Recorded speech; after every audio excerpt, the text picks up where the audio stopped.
atas kehendak Yahweh, malah kau bilang kehendak iblis. Gimana kau nggak bisa megang kata-katamu ini? Gimana sih? Sudah berapa kali kuulang. Penyaliban itu adalah rekayasa iblis. Orang yang disalib oleh iblis adalah orang yang dikutuk oleh Tuhannya Yahudi. Kena 2 kali kan? Bukan kehendak Yahweh. Bukan kehendak Yahweh. Bukan kehendak Yahweh. Dengarkan. Apabila engkau menghukum, apabila orang melakukan dosa yang sepadan dengan hukuman mati, lalu kau hukum dia. Bukan Tuhan yang menghukum. Lalu kau hukum dia. Jangan kau biarkan mayatnya semalam-malaman. Sebab orang yang dikutuk oleh Elohim. Mampus. Ya. Orang yang kau salibkan itu adalah pelaku dosa yang dikutuk oleh Elohim. Berarti ketika orang-orang Yahudi dan dieksekusi oleh orang Roma, yang disalib ini adalah hadiah dari setan yang Tuhan mengutuk kepada dia. Paham sampai sini? Paham? Tuhannya Yahudi mengutuk Tuhanmu yang adalah hadiah setan untuk kamu. Paham sampai sini? Setan menghadiahkan sembahan kepadamu, di mana sembahanmu itu adalah makhluk yang dikutuk oleh Tuhannya Yahudi. Kena 2 kali kau. Iya, tapi abang udah meyakini bahwa atas kehendak Yahweh ya, Yesus mati itu bukan kehendak. Cobalah kalau orang kalau sudah penyembah setan begini, saya berulang kali mengatakan penyaliban itu keinginan setan untuk menghadiahkan kepada pengikutnya sembahan baru bernama Yesus. Dan sembahan baru yang bernama Yesus itu adalah makhluk yang dikutuk oleh sembahan lama, yaitu Tuhannya Yahudi. Mbak, enggak paham juga? Enggak ngerti juga? Masih pura-pura belaon? Masih pura-pura bego? Keinginan iblis menghadiahkan pengikutnya sembahan baru. Dan ternyata itu terkabul. Iblis berhasil menyalibkan oknum yang keluar dari kubur, yang kemudian mengatasnamakan Yesus, dan kemudian pengikutnya disebut Oteng. Dan ternyata sabar. Dan ternyata Tuhannya Oteng ini adalah makhluk yang dikutuk oleh Tuhannya Yahudi. Pura-pura bego lagi. Mau aku ulang lagi supaya otakmu yang bernanah itu bisa sehat. Tuhanmu itu hadiah setan yang diberikan kepada pengikutnya, yaitu Oten, di mana Tuhanmu ini adalah makhluk yang dikutuk oleh Tuhannya Yahudi. Dalilnya Galatia 3 nomor 13, Ulangan 21 nomor 22-23. Sembahanmu yang bernama Yesus Kristus itu adalah makhluk yang dikutuk oleh Elohim, yang adalah merupakan hadiah dari setan untuk angkatan jahat.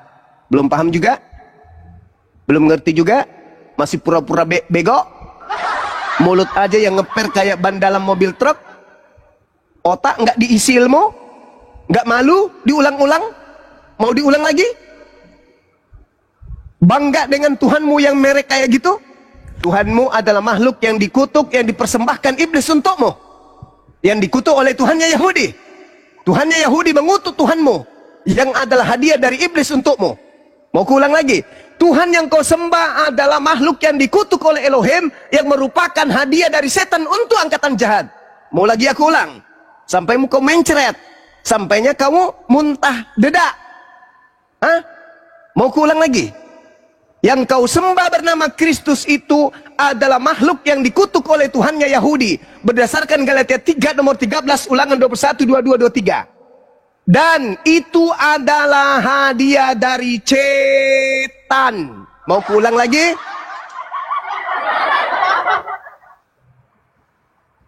Woi, penyembah Tuhan yang dikutuk oleh Tuhannya Yahudi, mau kuulang lagi? Gak ada malu kau? Iya, kita gantian, Bang. Nah, sudah. Coba kau bantai itu.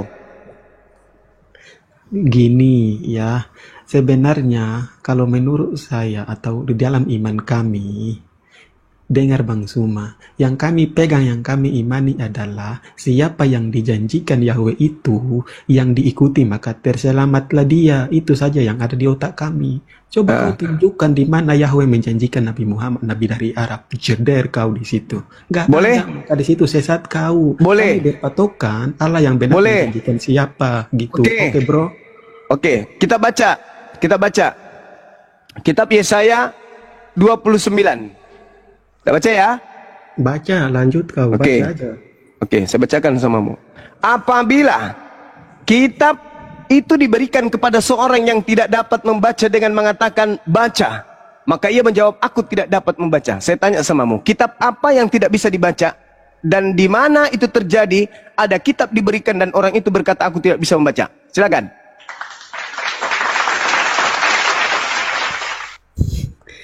Di dalam kitab apa Abang Juma mengatakan itu. Mulai ngaco. Mulai mabok. Ngaco Mabok kau.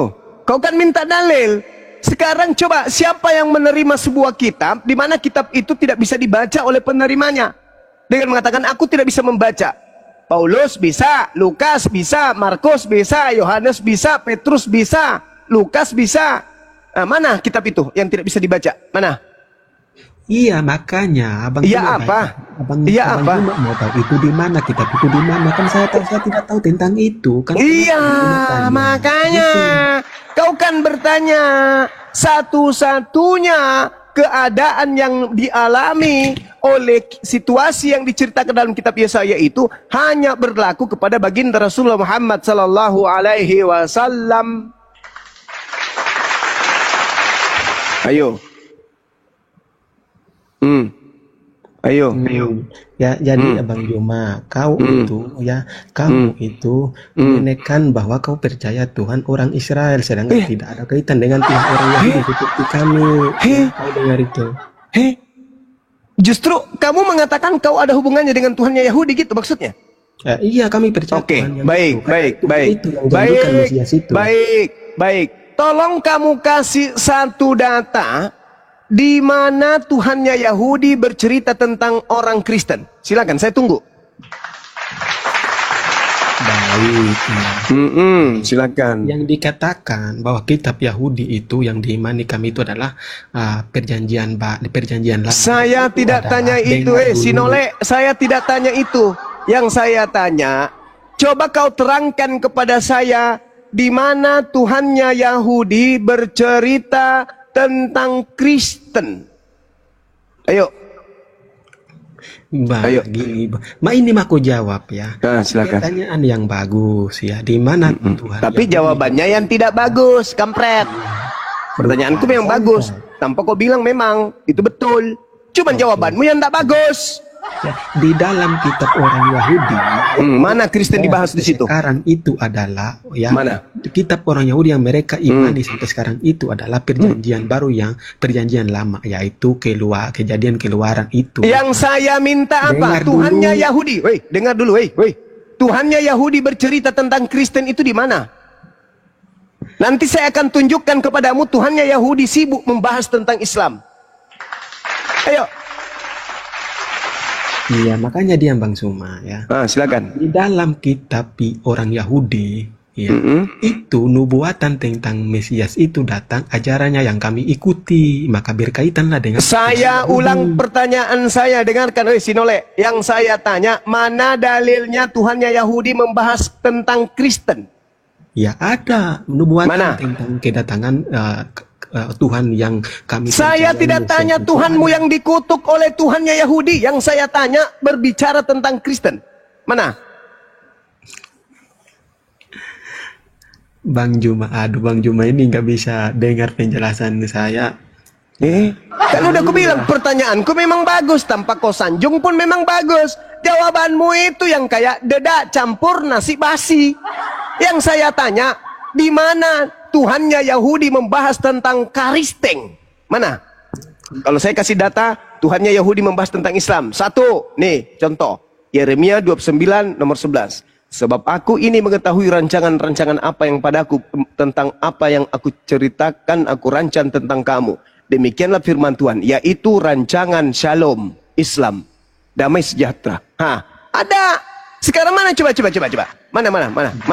Mana Tuhannya Yahudi bercerita tentang Karisteng? Mana? Iya, ya. Kristen itu percaya kepada siapa? Saya tanya dulu kau.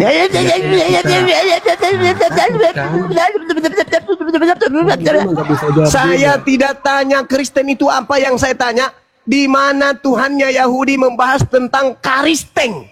Ya iya, mana Tuhan Yahudi membahas tentang Yesus yang kami percaya. Saya tidak tanya membahas tentang Yesus. Saya tidak tanya itu. Yang saya tanya Karisteng. Sebagaimana Tuhannya Yahudi membahas Islam. Saya minta kau jelaskan kepada saya Tuhannya Yahudi membahas Karisteng. Di mana? Oke Bang Juma, gini aja ya, karena Bang Juma tidak mengakui itu, ya. Apa ini? Tunjukkan aja ya bahwa Abang Juma percaya Tuhan orang Israel, apa saya percaya Tuhan orang Israel. Astagfirullahaladzim. Bahlul, pemakan kutu, yang kutanya di mana Tuhannya Yahudi membahas Karisteng? Oke lagi. Percaya kepada siapa?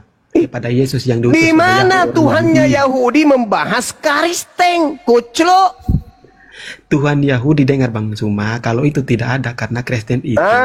Akui dong. Iya, kita jujur-jujuran. Gitu saudaraku, begitu dong. Begitu harus ada jujur bahwa Tuhannya Yahudi tidak memiliki rancangan tentang Kristen, tapi Tuhannya Yahudi memiliki rancangan tentang Islam. Yeremia 29 nomor 11, sebab aku ini mengetahui rancangan-rancangan apa yang ada padaku mengenai kalian. Demikianlah firman Tuhan, yaitu rancangan Islam, damai sejahtera. Bang Suma, jangan gitu Bang Suma. Saya di sini ketawa lucu Bang ya. Kayak Bang Suma saya tunjukkan ayat bahwa Tuhanmu itu beda sama Tuhan Israel. Saya tidak mau tanya itu, Tuhanmu juga itu kan beda nyata. Tuhanmu adalah Tuhan yang dikutuk, Tuhannya Yahudi. Jangan kau gali kuburmu lagi kembali. Bang Tuhannya Suma, Yahudi, Tuhannya Yahudi tidak berkelamin. Tuhanmu berkelamin. Gila orang ini, gila. Ada nggak Kristen lain? Ada nggak penyembah makhluk kuburan yang lain? Turunkan aja ini manusia kucluk. Bersyukur-syukur saya mau bicarai kau. Kau itu orang tak ada ilmu sama sekali. Habis waktu saya. Kampret. Makanya kurangi makan babi kau. Otakmu sudah kayak otak babi itu. Tak berfungsi lagi otakmu, nggak ada malumu. Kalau aku jadi kau iakan sendiri Tuhanmu adalah makhluk yang dikutuk Tuhannya Yahudi. Mau kau bawa kemana harga diriku ini? Menuhankan kepada Tuhan yang dikutuk Tuhannya Yahudi. Rendah kali statusmu.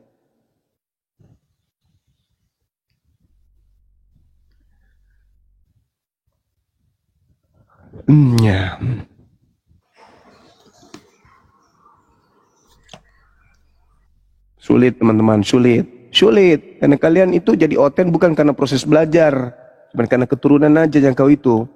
Beda dengan kami, dari kecil kami Islam dari lahir, tapi dari kecil kami ditanamkan untuk mengenal Islam, mengenal Allah, mengenal Nabi Muhammad, mengenal Al-Quran. Berbeda dengan kalian. Saatnya Anda siuman, sadar.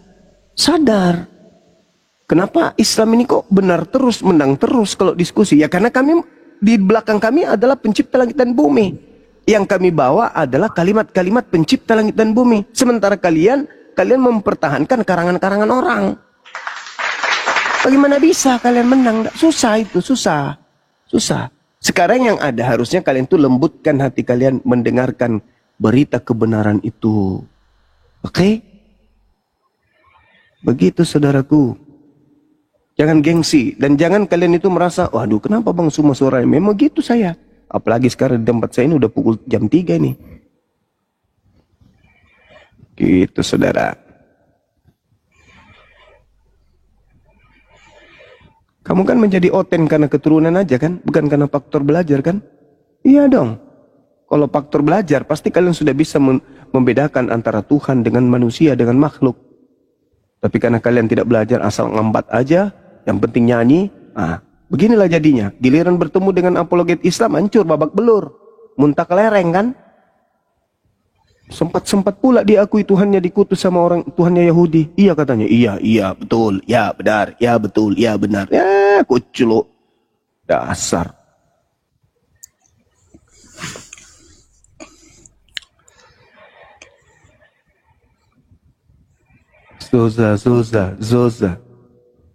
Zoza. Terima kasih Zoza. Syukran. Bahaya nih Bang Juma ini. Gimana nih? Jangan takut, Bang. Itu cuman vokalnya aja kayak gitu. Bang Juma gini Bang Juma. Bang Juma ini kan luar biasa ya. Selalu mengatakan Bang Juma is the best gitu kan. Orang-orang tuh pintar, cerdas, smart, jadi diblokir aja mereka. Blokir aja gitu. Iya katanya kan Bang Juma itu ganteng, katanya smart gitu kan. Wah luar biasa gitu. Nah gini Bang Juma. Ini kan seperti di Eropa, di Amerika, di Australia ini kan banyak gereja udah tutup tuh gereja nih. Nah kira-kira kalau gereja di Indonesia tutup gara-gara Bang Juma, pasti kan ada serangan yang kita tidak tahu lah bagaimana caranya. Bagaimana nantinya Bang Juma menghadapinya? Silakan. Iya, jadi ada beberapa keuntungan dan kerugian, Bang. Yang pertama, toko bangunan itu mendapatkan keuntungan, toko bangunan. Kenapa toko bangunan mendapatkan keuntungan? Karena pagar kawat akan laris manis. Kenapa bisa pagar kawat ini laris manis? Karena seluruh petani akan membeli pagar kawat untuk memagari tanaman mereka. Kenapa? Karena pembasmi hama babi berkurang. Tuh. Sehingga babi ini sebagai hama petani semakin banyak. Itu keuntungan bagi toko bangunan, tapi kerugian bagi petani. Kenapa? Pembasmi hama babi berkurang di Indonesia. Seperti itu abangku. Singkat dan jelas. Ada padatnya juga sedikit. Lanjut. Tambah panas di bawah ini. Masya Allah. Ini maksud saya gini kan Bang Juma, kan mereka itu licik ya, terkenal licik ya. Tentu akan melakukan hal-hal yang kita tidak tahu lah, pasti negatif ke Bang Juma, karena pasarnya kan udah pasti tutup, pasar persepuluhan tutup, apapun tutup, tidak ada yang joget-joget lagi, musik tutup di gereja. Nah, kira-kira siap nggak Bang Juma menghadapi seperti itu nanti? Dia hal-hal yang tidak kita harapkan seperti itu Bang Juma, silakan. Iya, siap-siap aja Bang, siap. Kita pasti siap, dan kita udah siapkan dana juga untuk membeli tempat mereka kalau mereka sudah tidak pakai. Kita jadikan masjid atau musalla, kan gitu abangku. Kita siap-siap aja. Oh jadi gini Bang Juma ya, poinnya bahwa API siap untuk membeli gereja-gereja yang tutup gitu Bang Juma ya? Oh iya, kita siap. Nggak usah terlalu khawatir lah mereka ini.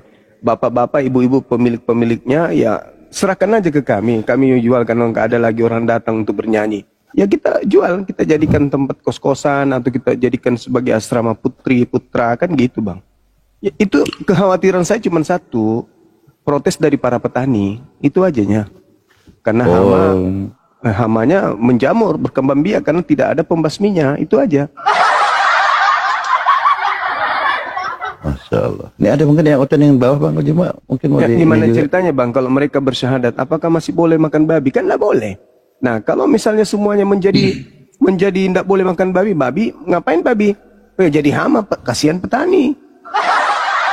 Tapi yang diuntungkan itu adalah pedagang toko bangunan, karena pagar kawatnya laris. Nggak ada pemakan babi lagi gitu ya? Iya. Mau diapain? Iya. Kalau zamannya Yesus kan tinggal memasukkan roh jahat ke dalam tubuh babi, jatuh ke jurang. Selesai. Nah sekarang gimana ceritanya selesaikan babi? Nggak ada yang bisa masukkan roh jahat ke perut babi. Yang ada saat ini, sementara ini babi yang dimasukkan ke dalam perut mereka, kan gitu. Balik. Itu kasih mungkin mau bicara, kasih silakan Bang, kasih ditanggapi kalau gereja tutup nanti mau apa sama Bang Juma ini gitu, silakan. Assalamualaikum Bang. Salam kenal Bang Suma, Islam semuanya. Salam kenal. Iya Bang. Saya tadi kupikir Rasmi, suaminya Rasmi bukan? Orang Islam Bang. Oh. Dinaikkan gitu kan. Iya. Ya, tapi kan kita kan sering nonton Bang Suma, apologet Islam yang lainnya, sering kita tonton aja. Jarang komen juga kita ya kan. nonton Allahu Akbar. hari itu ya kan. Semoga apologet Islam ini kan sehat selalu, silakan selalu dilindungan Allah Subhanahu wa taala. Amin amin ya rabbal alamin.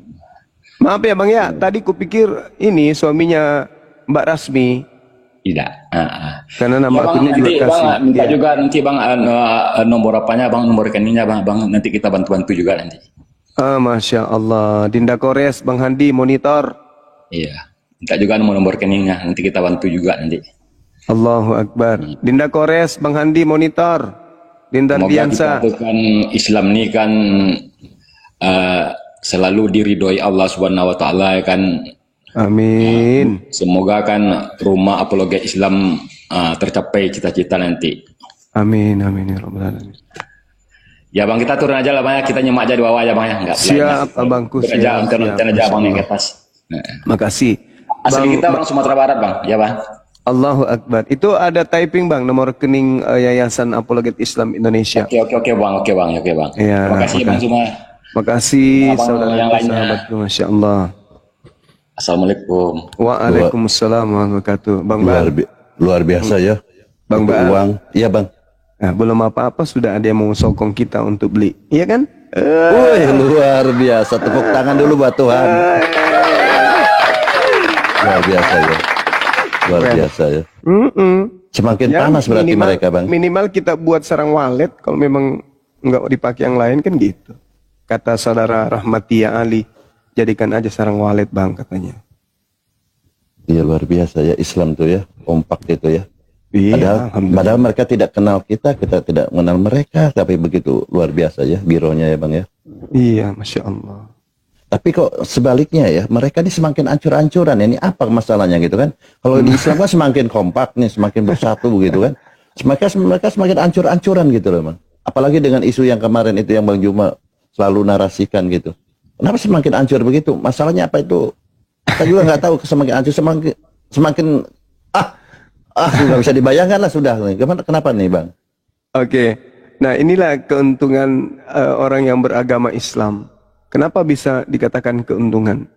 Karena dengan berislam kita bisa tahu bahwa ternyata salib itu adalah hukuman kehinaan bagi mereka di dunia dan merupakan azab yang besar di akhirat.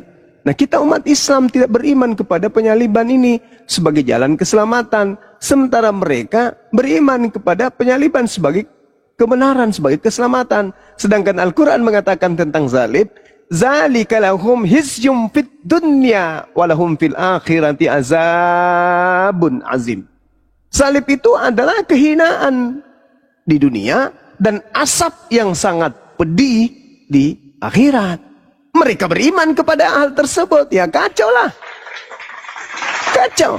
Yahudi juga mengajarkan itu. Salib itu adalah kutukan. Beriman kepada hal yang menjadi kutukan dalam agama Yahudi. Kan ngaco jadinya. Maka akibatnya, apa kata Al-Quran? Mereka berselisih paham. Itu yang terjadi. Nah, kita jadi penonton. Ketika Al-Quran mengatakan, wa innal ladina ikhtalafu fi lafi syakkin minhu. Al-Quran benar. Mereka hanya berselisih paham tentang penyaliban itu. Al-Quran benar, menjadi saksi kebenaran. Kenapa mereka berselisih? Al-Quran yang mengatakan mereka hanya berselisih paham tentang pembunuhan tersebut, tentang siapa yang disalib dan siapa kemudian yang melatar belakangi penyaliban. Mereka berselisih paham. Bahkan di dalam Bible, Kisah Para Rasul 29:19, mereka berselisih paham tentang seseorang yang bernama Yesus. Apa yang mereka perselisihkan? Terang kali di situ dijelaskan. Sebagian dari mereka mengatakan Yesus telah mati, tetapi Paulus mengatakan dia masih hidup. Al-Quran dilawan. Bahasanya sempurna menceritakan itu. Begitu, Bang. Luar biasa, Masya Allah ya Al-Quran ya Bang. Cuman gini Bang Juma, banyak saya dengar-dengar di sana kan banyak di MDM, terus banyak ini isu-isu tentang karya iblis. Katanya Bang Juma ini Edis sebelum mengutarakan begitu katanya tanya dulu sama si Bang Juma katanya Baal dia tuh katanya belajar sama Bang Juma dulu. Ngomongnya sih nggak pakai Bang, sama si Juma gitu katanya. Dia belajar katanya. Makanya si Edis ini sudah pengikut Bang Juma katanya. Betul Bang Juma? Silakan Bang Juma. Kalau Edis itu dari sejak zaman Facebook, saya yang mengajarkan dia tentang Bible. Saya yang mengajarkan data-data Bible. Ini. Nah, ternyata dia menyimpan pengetahuan yang saya berikan itu, dan setelah mencapai keputusasaan ketika dia keluar negeri, dia pakailah itu bahwa memang ya betul iblis yang melatar belakangi terjadinya penyaliban. Artinya konsep tradisi Kristen, tradisi gereja dalam hal ini yang mengatakan bahwa penyaliban itu ada dinubuatkan. Katanya siapa yang menubuatkan? Tuhan. Dengan kata lain, dibantah sendiri. Oleh siapa? Oleh Edis. Bahwa itu bukan nubuat. Apa buktinya itu bukan nubuat? Buktinya Edis mengatakan itu karya iblis. Nah, dari mana Edis kemudian mendapatkan pengetahuan itu? Sudah tidak diragukan lagi. Tentu Edis menonton apa? Debat-debat Bang Suma terkait dengan materi ini. Kenapa bisa kayak gitu kesimpulannya? Sudah 2000 tahun.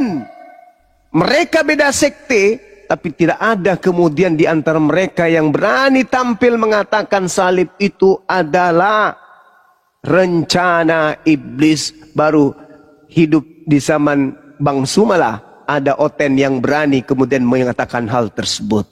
Artinya, ya secara tidak langsung dia itu adalah murid. Sayangnya tidak bersanad, kan begitu. Masya Allah. Luar biasa ya. Murid tanpa ijazah gitu ya. Iya, seperti itu, ijazah betul, palsu. betul. Gitu. Dari mana dia belajar? Dari mana dia belajar? Dari Di Bang sekolah Juma. minggu enggak mungkin. Betul. Di universitas, di STT enggak mungkin diajarkan salib itu adalah rencana. Enggak mungkin. Satu-satunya sumber materi yang dilakoni oleh Edis itu ya dari Bang Suma. Dari mana lagi? Tapi gini Bang Juma, ini dampaknya luar biasa ini kan. Hanya satu narasi itu aja dampaknya luar biasanya begini. Untuk generasi Y itu generasi Z atau apapun generasi yang terakhir ini, generasi muda sekarang ini yang teman-teman Kristen ini tertarik dengan ini, dan sekarang gereja-gerejanya udah kosong dari generasi muda karena sering nonton Bang Juma. Sebegitu parahkah gitu dampaknya Bang Juma kepada generasi mereka gitu, Bang Juma, silakan. Iya, jadi gini Bang, semakin jauh peradaban kehidupan anak Adam, semakin ditopang oleh berbagai aspek, pengetahuan, waktu, apalagi sistem, kemudian apalagi, semakin dunia ini menua, anak-anak itu semakin lincah, anak-anak semakin cerdas, dan mereka punya tingkat intelektual itu lebih tinggi daripada kita. Apa buktinya? Coba kita lihat bagaimana dunia digital saat sekarang. Dulu kita untuk kursus komputer itu membutuhkan waktu berbulan-bulan bahkan bertahun. Sekarang anak SD sudah bisa ngotak-ngatik komputer, bayangkan. Artinya ketika tingkat kecerdasan manusia itu semakin berkembang, ditopang oleh fasilitas sarana yang ada, maka ketika diperhadapkan kemudian dengan persinggungan dua agama, mereka dengan mudah untuk memetik hikmah di situ. Oh ternyata, iya ya, kenapa bisa? Oh betul, akhirnya tidak butuh waktu lama, generasi muda ini akan berhadapan dengan tingkat keputusasaan terhadap sebuah agama dan memilih kepada agama yang jauh lebih rasional. Kan begitu. Jujur saya katakan abangku, besok bulan Oktober itu yang saya syahadatkan anak-anak kecil umur 10 tahun, 12 tahun, 17 tahun, maksimal 17 tahun. Lihat nanti akan di live-kan nanti dari Bandung bagaimana saya mensyahadatkan anak-anak kecil. Kenapa mereka disyahadatkan? Apakah karena dia di bawah umur dan dipakai? Tidak, mereka berpikir kritis. Mereka berpikir cerdas. Tidaklah mungkin ini Tuhan, tidaklah mungkin. Tuhan itu tidak mungkin seperti ini. Kok ada Tuhan? Dia lebih bagus yang lain daripada ini. Maka mereka berpikir, mendengarkan kemudian pencerahan dari para apologet Islam. Akhirnya mereka mendapat kesimpulan bahwa yang benar itu adalah Islam. Anak kecil, anak SD, ada yang 9 tahun, ada 12 tahun, ada maksimal 17 tahun. Anak-anak kecil semuanya. Ditanya, kenapa kau harus meninggalkan agama? Oh, tidak masuk akal, Pak. Tidak masuk akal. Kenapa kau milih Islam? Ya karena Islam masuk akal. Sederhana bukan? Masya Allah. Karena yang bertahan sekarang ini yang bangkokan.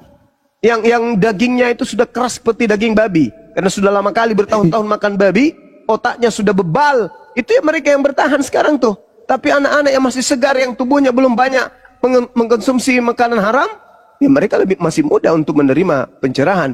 Kalau yang anak coba lah yang tua-tua itu, itu yang paling ngotot tuh, yang udah bicara kayak gitu itu paling ngotot.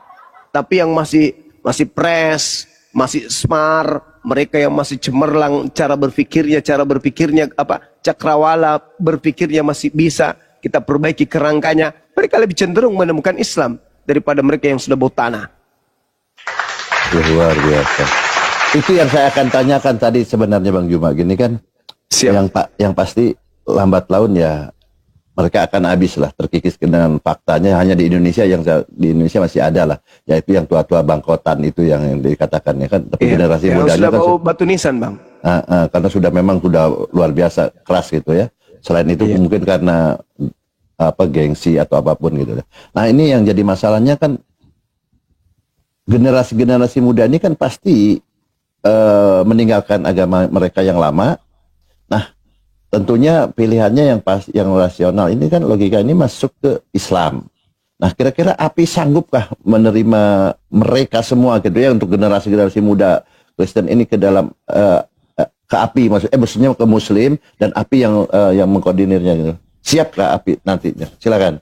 Iya, Masya Allah, Alhamdulillah. Makanya begini Bang, kebijakan pengurus apologet Islam Indonesia itu tadinya DPW dibuka di mana-mana, sekarang buka diri lagi kan.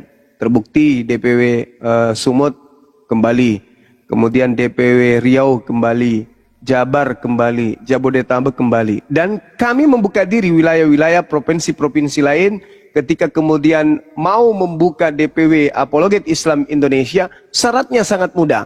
Apa itu? Bentuk kepengurusan di sana yang militan, yang betul-betul ingin berjuang. Habis itu laporkan ke pusat, kami akan SK-kan. Tapi dengan catatan mereka betul-betul ingin menjalankan kemudian visi misi apologet Islam, yaitu melakukan gerakan-gerakan untuk menghalau pendangkalan akidah dan menghalau pergerakan kristenisasi dan juga misionaris. Nah, itu kita sudah canangkan tuh. Kemudian beberapa tokoh nasional yang sudah minta kemudian untuk bergabung di API agar pondoknya dijadikan sebagai tempat penampungan para mu'alaf. Contoh guru besar kita, Ustadz Nababan. Ustadz Nababan itu ketika saya bertemu dengan beliau, dia katakan apa samaku? Bang Zuma, kalau ada mu'alaf, silakan kemudian dikirim ke pesantrenku, gratis, tanpa dipungut biaya, makan tidur di pesantren beliau, untuk dibina menjadi Islam yang baik.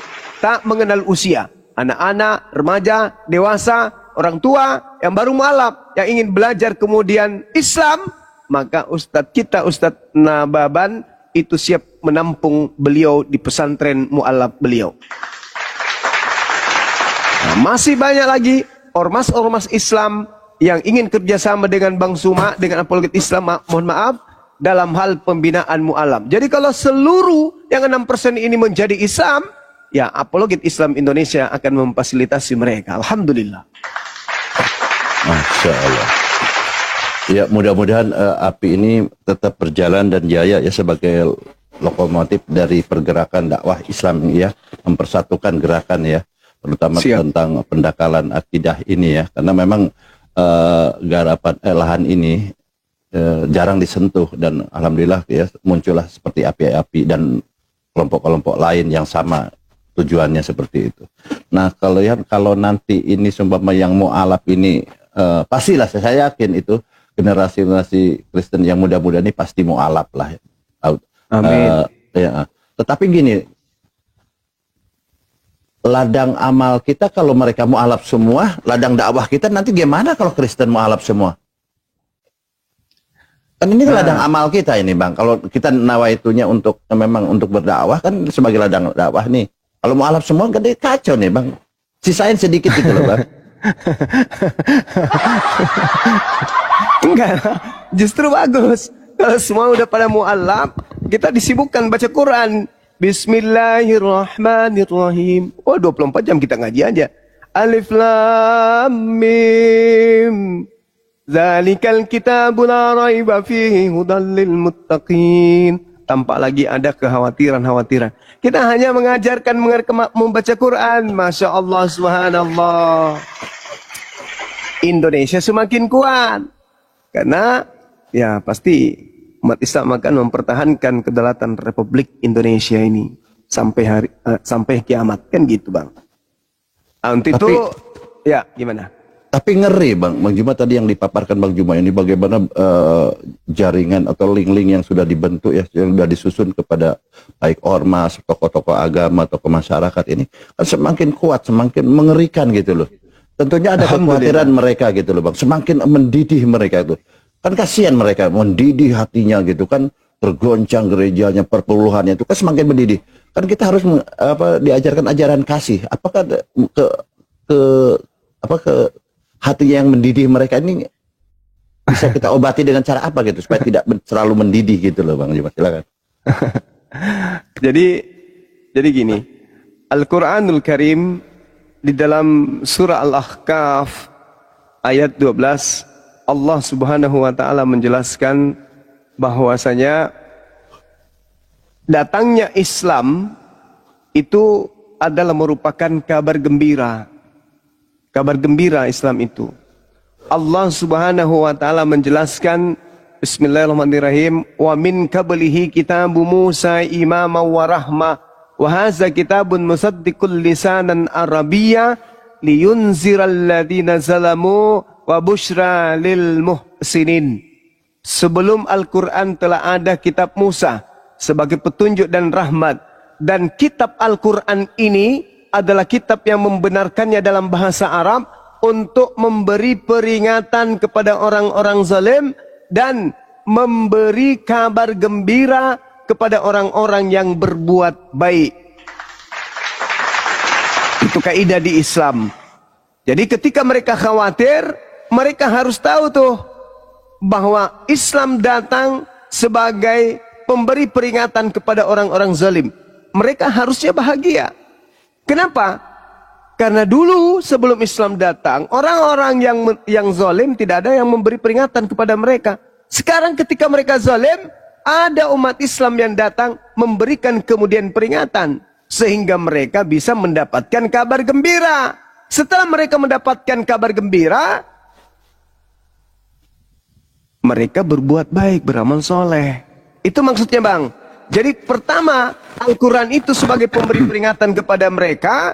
Setelah mereka mendapatkan peringatan itu, bagi mereka yang menggunakan akal, maka Islam adalah merupakan kabar gembira buat mereka. Contoh yang barusan kita syahadatkan, apakah Islam itu adalah kabar gembira buatnya? Kabar gembira. Makanya dia masuk Islam. Maka datangnya Nabi Muhammad membawa Al-Quran, ada dua unsurnya. Yang pertama, Al-Quran datang oleh Nabi Muhammad sebagai pembawa peringatan kepada mereka yang zalim. Dan yang kedua, memberi kabar gembira kepada orang-orang yang berbuat baik. Nah, artinya Al-Quran ini adalah peringatan kepada mereka. Setelah mereka mendapatkan peringatan melalui Al-Quran, maka mereka mendapatkan kabar gembira dari Al-Quran itu tadi. Seperti itu saudaraku, silakan. Masya Allah. Tapi ngomong-ngomong di bawah kan udah panas ini, kan kelihatannya udah perlu pakai suhu yang rendah. Mereka panas, kita yang puas kan? Nah, gitu kan. Kata netizen di bawah katanya, Anda panas, kami puas, karena seperti itu. Gitu. Nah, ini kan ada indikasi nih Bang. Ini ada indikasi setelah perpecahan mereka ini ada indikasi bahwa bom-bom Esa Soru dan lain-lain mualaf gitu kan. Nah, kira-kira bisa diterima kita nih kalau beliau-beliau nih mualaf gitu tokoh-tokohnya nih. Indikasinya seperti itu Bang Juma, silakan. Kalau semisal bom-bom menjadi mualaf, alhamdulillah Masya Allah. Tapi 3 sampai 5 tahun saya belum bisa kemudian tidur sama dengan beliau, Bang. Ya, yang sampai penyakitnya kambuh. Kan seluruh daging bisa dimakan sama dia. Jadi kalaupun dia mu'alaf, ya dia harus dikarantina di masjid selama 5 tahun. Dijauhkan dari ternak babi. Gitu. Kalau dia sudah mu'alaf, berarti dia harus dijauhkan dari hal-hal yang bisa menjatuhkan dirinya lagi seperti yang sekarang. Karena banyak teman saya mu'alaf, itu kalau waktu lapar, yang diingat itu makanan-makanan lezatnya yang dulu. Kalau imannya tidak kuat, bisa dia sembunyi-sembunyi makan lagi. Karena daya tariknya terlalu kencang. Seperti itu. Tapi saya udah aja Bang Juma, saya nggak usah nanya-nanya lagi, di bawah nggak enak, saya dibilang oh kompor Baal, kompor nggak enak. Gimana? Bang Nggak Baal enak, mu'alaf kan? Bang Baal mu'alaf juga kan? Enggak lah, najis saya, Islam asli lah, ngawur Bang Juma. Janganlah. saya bilang mu'alaf juga. Enggak lah. Karena Bom lagi nguping ini dia. Oh nguping ya? Ya maaf Bom ya. Maaf Bom. Tapi gini Bang Juma, kenapa ya setiap Bang Juma naik ya ke Komal gitu ya, Oten tuh panas gitu loh. Panas gitu loh. Udahlah kok jangan bahas-bahas agamaku, saya bilang. Agamamu saja nu. Kelojotan panas gitu. Sementara yang netizen yang lain itu, Anda panas kami puas katanya begitu. Gimana deh Bang? Pernah nggak baca kisah para Rasul 16 nomor 16 nomor 17 18? Belum Bang. Nah ini bagus ini. Nah di situ diceritakan ada orang yang kerasukan setan. Orang yang kerasukan setan ini diajari oleh setannya untuk teriak kalau Paulus itu adalah utusan yang maha tinggi untuk mengajarkan manusia kepada keselamatan. Wih. Paulusnya emosi. Data valid ini ya? Ya, data valid. Wih, ngeri ini ya. Ya lanjut Data valid. Jadi di kisah para Rasul 16 itu diceritakan ada iblis yang merasuki orang, di mana orang ini ketika kerasukan iblisnya, beliau teriak-teriak terus.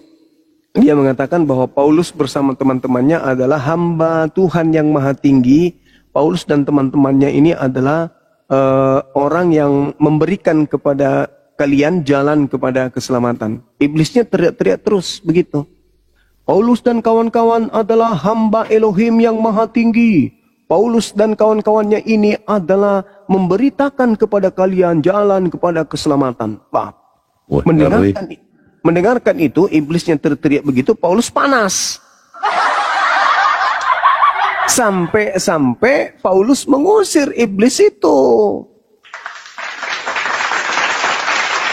Dia mengusir. Padahal iblisnya sudah mengajarkan ajaran yang betul. Iblis sudah mengajarkan ajaran yang betul. Katanya menurut versi Kristen betul kan, Paulus ini adalah utusan Tuhan yang maha tinggi. Betul kan? Betul nggak? Iya. Betul nggak Paulus itu memberitakan kepada Kristen jalan kepada keselamatan? Betul nggak? Betul. Nah, kenapa Paulus mengusir iblis tersebut? Nah, itu pertanyaan. Padahal iblis sudah memuji dia ya. Nah, itu yang terjadi. Jadi kalau Bang Suma kemudian ini mengajarkan sesuatu yang harusnya mereka bangga. Contoh, Yesus manusia suci. Yesus terkemuka di dunia dan di akhirat. Yesus tidak dikutuk. Yesus ini tidak ditampar, tidak diludahin, tidak ditonjok, tidak ditombak, tidak digantung. Dia manusia suci terkemuka di dunia. Marah enggak mereka? Marah enggak kalau saya mensucikan Yesus begitu? Marah, kadang-kadang menghujat mereka. Marah.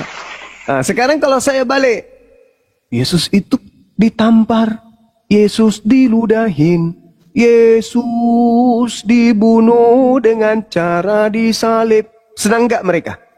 Oh, senang dia. Senang. Memang botol mereka ya. Senang mereka. Yesus adalah Kristus yang mati menebus kutuk Taurat dengan jalan menjadi kutuk. Sebab ada tertulis, terkutuklah orang yang digantung di atas salib. Yesus pakaiannya dibagi-bagikan. Yesus diludahin wajahnya. Yesus ditampar. Yesus ditonjok. Yesus digiring di depan manusia banyak sambil memikul kayu berbentuk palang. Yesusnya digantung dan ditombak, lalu dibunuh. Senang nggak Kristen kalau saya nyanyi kayak gitu? Tok tok tok tok tok. Senang nggak mereka? Oh, senang dia. Oh, senang. Tapi kalau kita memuliakan Yesus, nggak terima dia, nggak terima, nggak boleh. Yesus malah Bang Juma yang dihujat itu, Bang Juma yang dihujat. Iya. Gak boleh. Yesus nggak ditampar loh, nggak mau, harus ditampar. Masalah generasi. Aduh, parah ini. Tapi ada nih Pak Robert Wendur di bawah ini sebenarnya. Pak Robert naik, Pak Robert. Padahal Yesus memberikan indikasi kuat ketika dia berkata dalam Yohanes 16, 13, 14. Apa kata Yesus? Roh kebenaran itu ketika datang memuliakan aku, bukan menghinakan aku. Alamak. Coba dibangunkan dulu teman-teman kita ini. Iya, yang lain kenapa gini? Saya nggak enak di bawah nih kompor tuh saya nggak enak sebenarnya gitu. Bang Handi, Dinda Diansa, Kores. Woi! Bangun. Hostnya juga tidur ini. Allahu Akbar, Masya Allah. Bangun! Woi. Ah, itu sudah bangun. Nah, bangun. Bang Arif, bangunkan dulu teman-teman kita ini. Aku mau bikin kopi dulu. Iya. Sudah kan, Bang? Sudah saya cerita tanya-tanya Bang. Oh iya, orang dari tadi kok sini sampai liurnya mau kering sudah ini. Saya itu gini ya, saya tuh ingin sekali waktu itu Bang Juma ini kalah dalam debat gitu, 10 dikeroyok tuh kalah gitu loh. Sampai nangis-nangis Bang Juma tuh, ingin sekali gitu loh. Terus saya blokir itu Bang Juma, saya blokir kalau kalah begitu, bener saya blokir. Saya sudah sering coba Bang, masuk di komal-komal mereka supaya bisa, tapi ternyata nggak bisa. Malah saya menang di sana. Aduh. Iya, saya sih ngikuti terus Bang Juma. Memang is the best Bang Juma ini. Enggak juga. Mereka aja yang ini. Kata bapak saya waktu saya masih SD, ketika ibu saya bilang gini, anak kita ini gimana mau sekolah ngambil jurusan IPA? Dia ini nggak pintar, rankingnya gitu-gitu aja terus. Apa kata bapakku? Ma, anak kita ini nggak bodoh. Cuman temannya yang kelewat pintar. Jadi dia sedang-sedang saja. Karena temannya itu pintar-pintar semua. Coba temannya itu kayak bom-bom Edis, paling anak kita yang paling pintar katanya. Tapi yang ditemani ini orang Islam semua, penghafal Quran, ya kalahlah anak kita. Tapi anak kita nggak bodoh, temannya yang kelewat pintar. Gitu maksudnya Bang. Seharusnya kalau levelnya gini sebenarnya Bang Juma ini, ya maaf nih nyeleneh sedikit ya, tapi ini berandai-andai aja ya. Seandainya Paulus itu masih hidup, saya berani adukan dengan Paulus itu loh Bang. Karena memang levelnya sudah level luar biasa, level dewa Bang Juma ini luar biasa. Dewa mabuk. Bang Arif, Bang, kalau abang mau tidur turun dulu Bang. Apain tidur di sini? Host, mau rungkat dah host. Itu loh, di bawah saya nih kompor 32, 40, apa maksud subuh? Saya nih nanya aja kok sama Bang Juma, karena kita diakui Bang Juma ini sampai katanya, jangan naik koma Bang Juma itu nggak usah naik katanya. Nanti menyesatkan. Itu dia komen mereka itu. Ini musibah ini Bang Baal. Iya.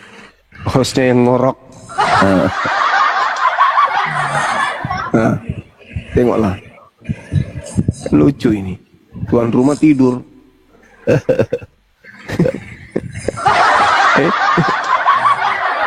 Allahu Akbar, Masya Allah. Mati meja. Masya Allah. Oke, kalau gitu saya turun aja Bang Juma, kita geser ke tempat yang lain dulu. Mungkin hostnya udah tidur. Terima kasih Bang Juma atas segala informasinya dan ilmunya ya. Tetap kita bersatu, kita dukung semua ya. Kita satu iman, satu Islam gitu seperti saya gini. Baik Bang. Mohon selalu dibimbing yang lain-lainnya Bang Juma ya. Sama-sama kita belajar. Saya turun Bang Juma. Terima kasih atas semuanya ya. Assalamualaikum warahmatullahi wabarakatuh. Waalaikumsalam warahmatullahi wabarakatuh. Oh mama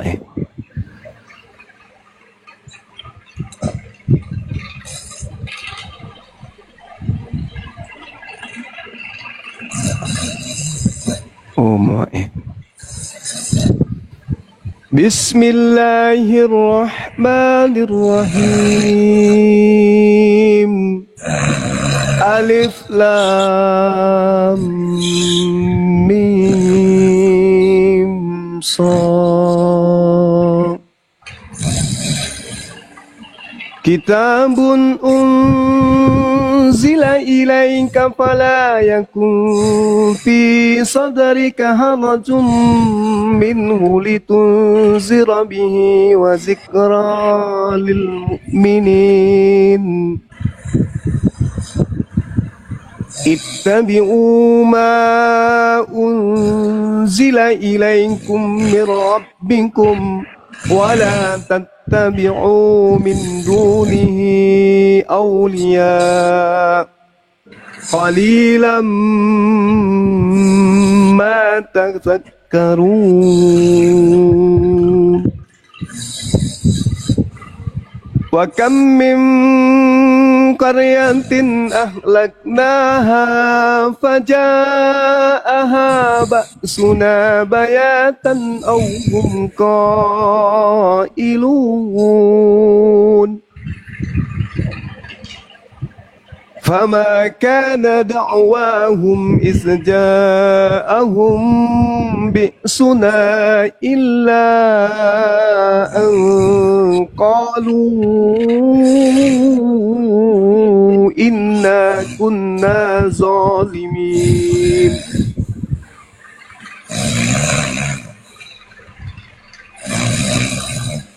وَلَنَسْأَلَنَّ الَّذِينَ أُرْسِلَ إِلَيْهِمْ وَلَنَسْأَلَنَّ الْمُرْسَلِينَ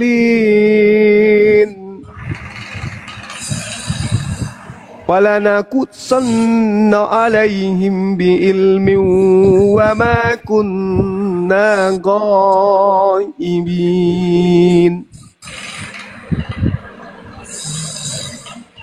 والوزن يومئذ الحق فمن ثقلت موازينه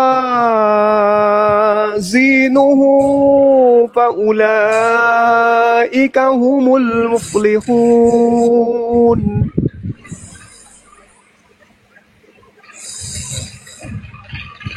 ومن خفت موازينه فأولئك الذين خسروا أنفسهم بما كانوا بآياتنا يظلمون.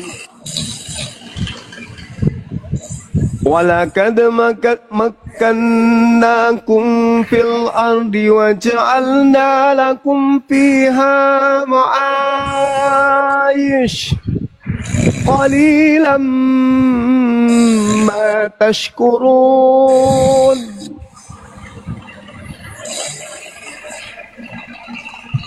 ولقد خلقناكم ثم صورناكم ثم قلنا للملائكة اسجدوا لآدم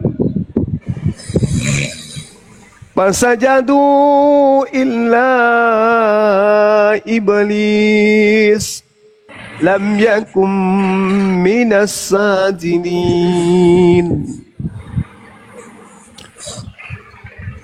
قال ما منعك ألا تسجد إذ أمرتك قال أنا خير منه خلقتني من نار وخلقته من طين قال فاهبط منها فما يكون لك أن تتكبر فيها فاخرج إنك من الصاغرين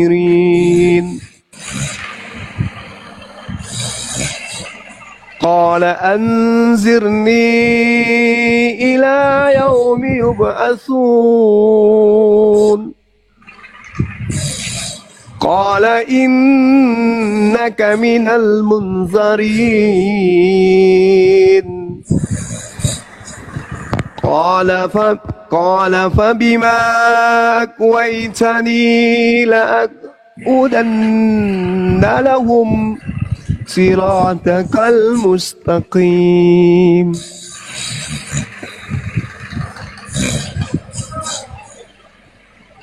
ثم لآتينهم من بين أيديهم ومن خلفهم وعن أيمانهم وعن شمائلهم ولا تجد أكثرهم شاكرين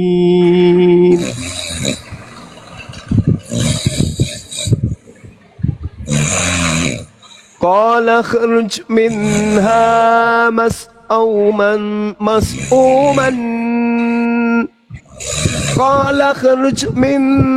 مسؤوما مدحورا لمن تبعك منهم لأملأن جهنم منكم أجمعين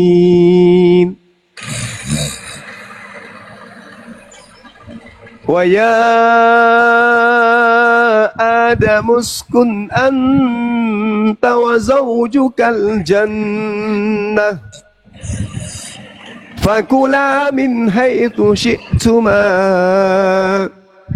ولا تقربا هذه الشجرة فتكونا من الظالمين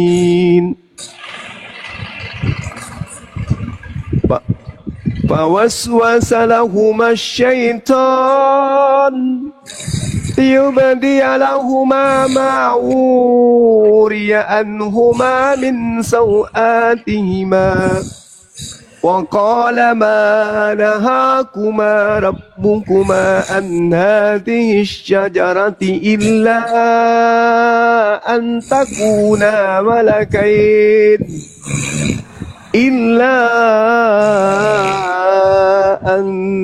تكونا ملكين أو تكونا من الخالدين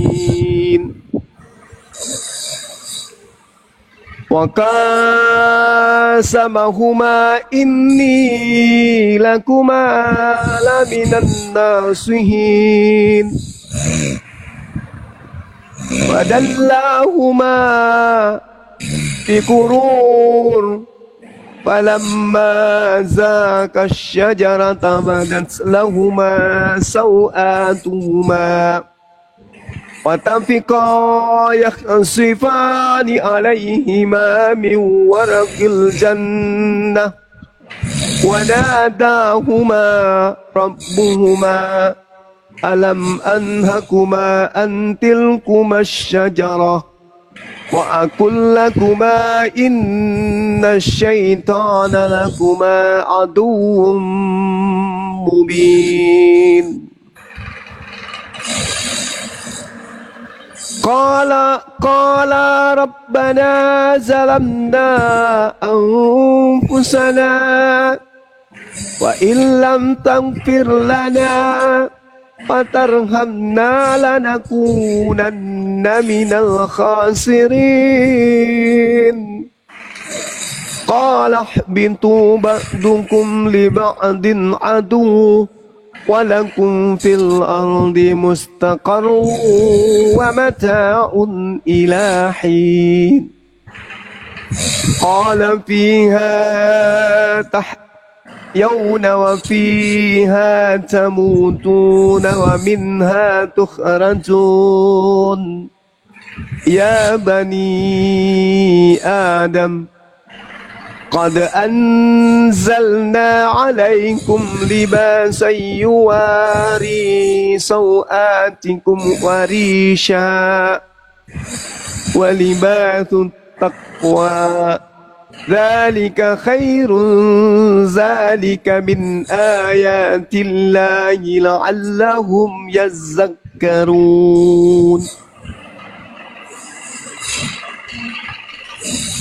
يا بني آدم لا يفتننكم الشيطان كما أخرج أبويكم من الجنة ينزع عنهما لباسهما ليريهما سوآتهما إنه يراكم هو وقبيله من حيث لا ترونهم إنا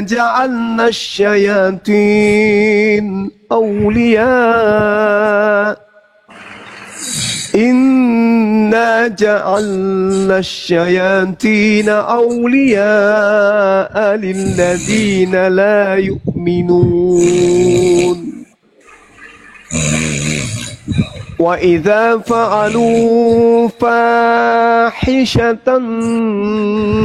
قالوا وجدنا عليها آباءنا والله أمرنا بها قل إن الله لا يأمر بالفحشاء أتقولون على الله ما لا تعلمون قل أمر ربي بالقسط وأقيموا وجوهكم عند كل مسجد وادعوه مخلصين له الدين كما بدأكم تعودون فريقا هدى وفريقا حق عليهم الضلالة إنهم اتخذوا الشياطين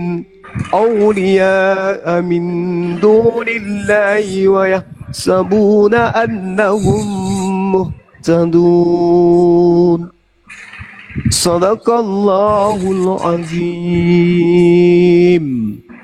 Maha benar Allah dengan segala firman-Nya. Sahabat, ini Bang Arif nggak bangun-bangun, udah dibangunkan dengan bacaan Quran, masih juga nggak bangun. Gimana teman-teman? Kita tutup aja ya? Ya kan ya? Karena cuman sendiri beliau ini moderator kurasa.